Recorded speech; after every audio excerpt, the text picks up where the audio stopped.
Joining us to discuss gun violence in America is Eileen Mccarron. She is the president of Colorado Ceasefire Legislative Action. Thanks very much for your time, Eileen.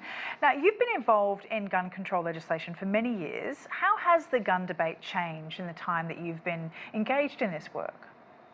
So I've been involved for 27 years, and what's really happened is that just that the gun violence is increasing, and largely because more and more guns are out there.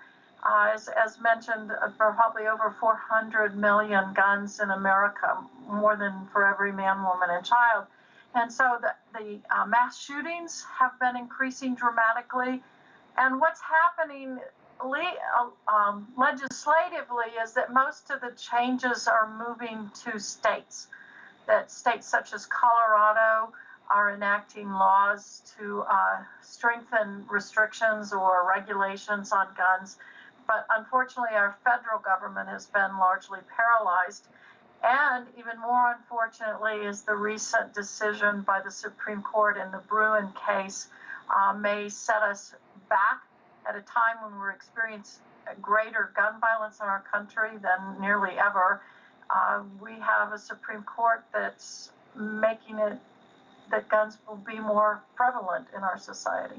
Tell us more about the ceasefire legislation that your organisation has been supporting. It's been successful in pushing Colorado to adopt the red flag gun law. Explain for our international audience what this is and what else this legislation achieves. So the red flag, or we call it ERPO, Extremist Protection Orders, allows a family or law enforcement to temporarily disarm a person who is posing a threat to others or to themselves, and someone who's dangerous to themselves or others. And we enacted that in 2019, and over the 2 years since then, about 255 petitions have been filed to do that very disarmament. Now, you write about the problems involved with underage shooters specifically having easy access to guns. Explain some of the ways that young shooters can get access, presumably illegally, and how you can change that.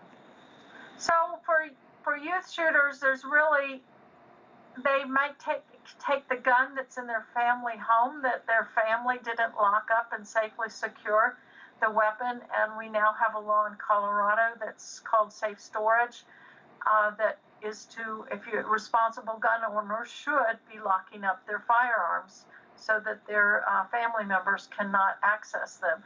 Another way is they get them off the street through people who are dealing in illegal guns and maybe have stolen them from somewhere. They could get a straw purchase, that is, they get somebody to go into a gun store and buy a gun for them.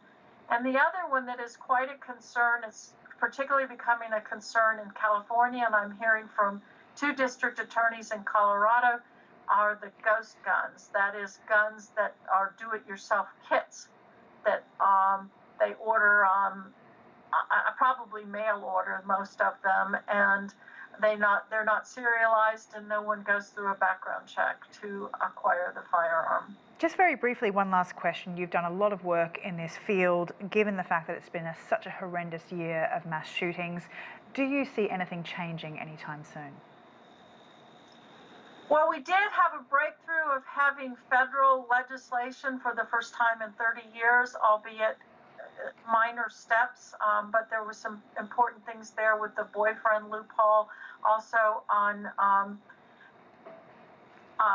solidifying what is the definition of a gun dealer and a gun seller, which could have impact on these gun shows in other states. But I think also what's going to continue happening is that in some states, such as Colorado, California, Hawaii, Massachusetts, Illinois, etc., that those states will continue to tighten their laws, and we're going to see other states such as Texas, Alabama, Louisiana loosen their laws. And so we're just having this dichotomy in the country of going different directions on this issue. For many issues, in fact, it seems. Eileen, thank you very much for your time. Eileen Mccarron there for us. Welcome. Thank you.